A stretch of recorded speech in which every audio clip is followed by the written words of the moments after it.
I've been around watches long enough to know what a good, well-made watch feels like. And when I say well-made, engineered to the point where it's pretty much over-engineered, and that's exactly what I've got here. This is the Damasko DC87. Damasko is a brand that's been around for quite a while, and they pretty much make everything in-house these days. From their movements, their dials, their cases, even the little screws that come on these watches.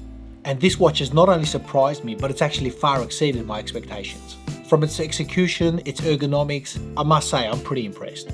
So without further ado, let's dive in and check out this heavily specced and beautifully engineered watch from Damasko.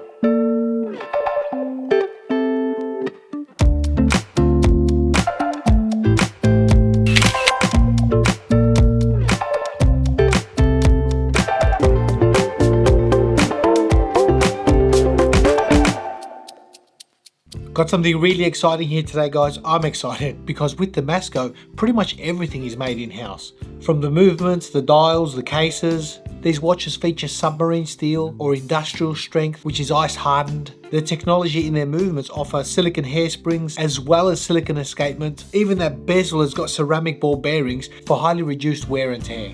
So just stopping there, you're thinking, oh, this is pretty good, but there's more tech. The crown system, it offers a self-lubricating system. So in other words, the crown will never actually dry out. It's got its own reservoir of oil to keep it lubricating. And you're thinking, how important is that? I've actually got personal experience. One of my watches, the Meistersinger, that particular watch dried up. The crown itself dried up and it was a very unpleasurable, very firm and stiff winding experience. So I completely understand the idea behind having a reservoir of oil to self-lubricate this crown. I know as enthusiasts, guys, this is very expensive. It comes in around 8 grand. It's not a cheap watch.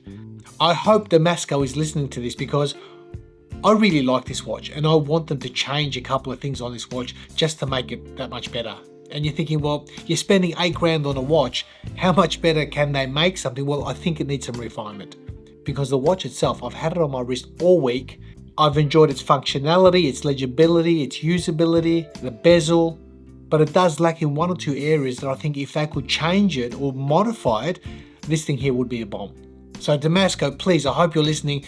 Take this serious as a review because I really like this watch.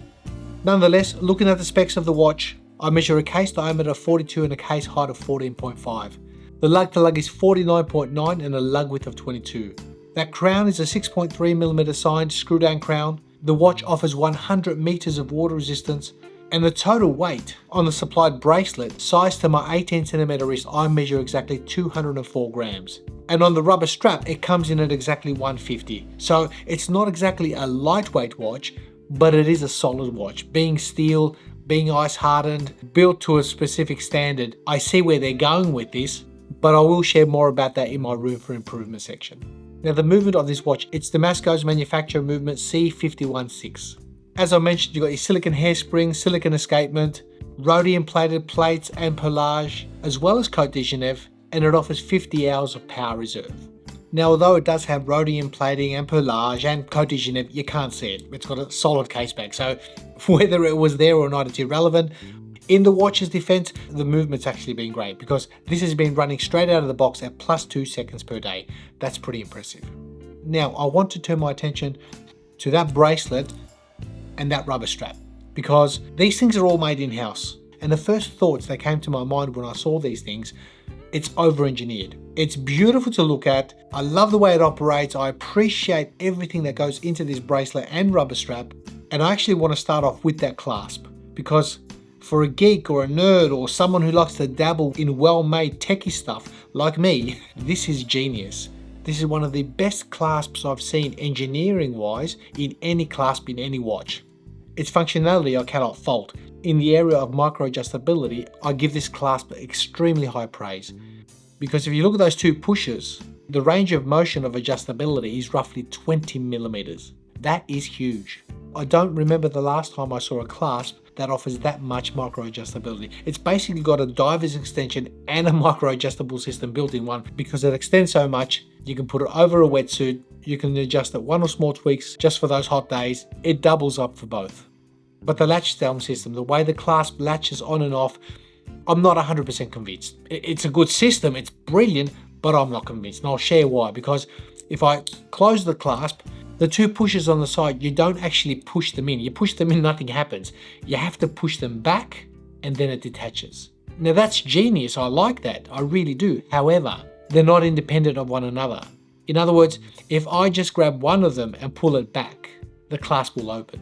So if one of these pushers accidentally gets snagged somewhere, let's say I'm wearing the watch and it gets snagged somewhere on a branch, on a rock, something, it will potentially open that clasp. Whereas a standard system where you've got two pushers, you have to press both pushers for the clasp to open. You can't open a clasp by pressing one. So I'm not fully persuaded. I love the engineering behind it, but I'm not fully persuaded that it is the best option here for this particular unit. Now turning my attention to the bezel of this watch, it's a 60-click bi-directional, so it goes in both directions.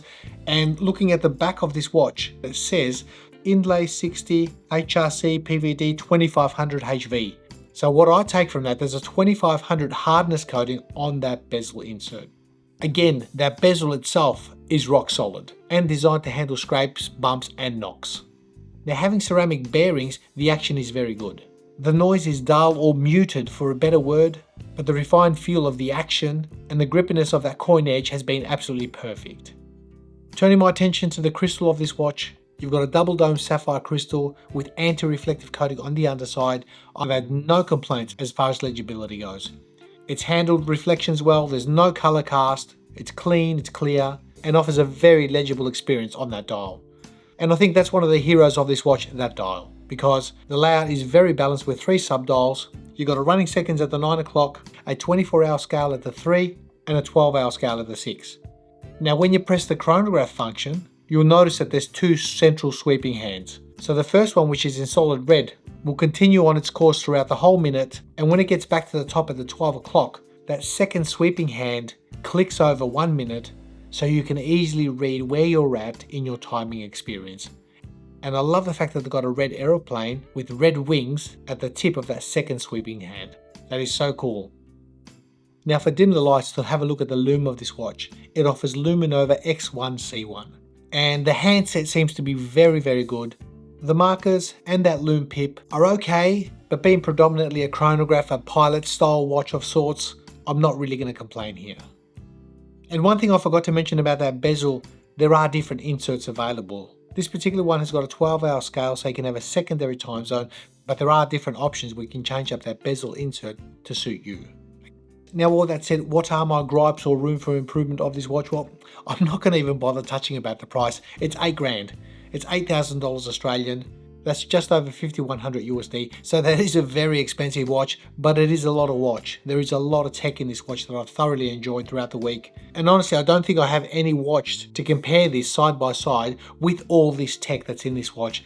All things considered, with that movement being in-house, silicon escapement, silicon hairspring. So I'm going off by what I have in my hand.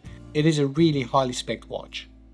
Now the physical size of the watch is something that I want to talk about. I don't have a problem with the watch itself. I think 42mm is great. 14.5, doable, no issues.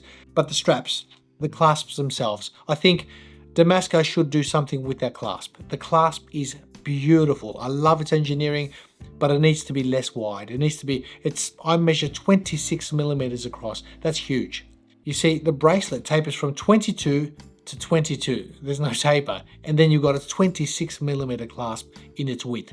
That's too big. For something underneath the wrist, I think it's just too much. Maybe for me, maybe for a bigger man, yeah, no problems, or a bigger wrist, sure. But for me, it's been a big cumbersome experience under there. I think if you can taper this bracelet from 22 down to 20 and potentially make a thinner clasp or a less wide clasp, that would really set this watch off. Because I love the engineering behind it. I love the functionality. The movement on this is great. Damasko, if you are watching this video, if you can design a clasp that's this good, this beautifully engineered, I'm sure you can make something a little bit less wide. Get to the drawing board, design something, make it a bit smaller. This would really set this watch off. It's brilliant. As far as weight goes, it is a little bit of a heavier watch, coming in at 205 on the bracelet or 150 on the rubber strap. Maybe if you can shed a couple of grams here and there, potentially a smaller clasp, a taper on that bracelet, I think that would go a long way in making the wearing experience a little bit better for someone with a smaller wrist. But for me, there's not much not to like about this watch. It's pretty much bulletproof. The tech is great. The design has been spot on for me. I really enjoy that dial. Its legibility has been on par. Now, I got this watch from Define's website. I rang up Peter because I noticed that they got Damasko on their website. I asked him if he could loan me one for review. I went to the top of the tree. He sent it down. So thank you to Peter for sending this down to me. And honestly, looking at the range of watches from Damasko, I've only ever reviewed one watch from Damasko in the past. This is the second. I went to the top of the tree because I wanted to satisfy my own curiosity, and I'm glad I did. Thank you for watching. Hit me up in the comments. Let me know what you think of this brand or this particular watch. Be well, be safe, continue to enjoy the hobby and one another, and we'll see you in the next one.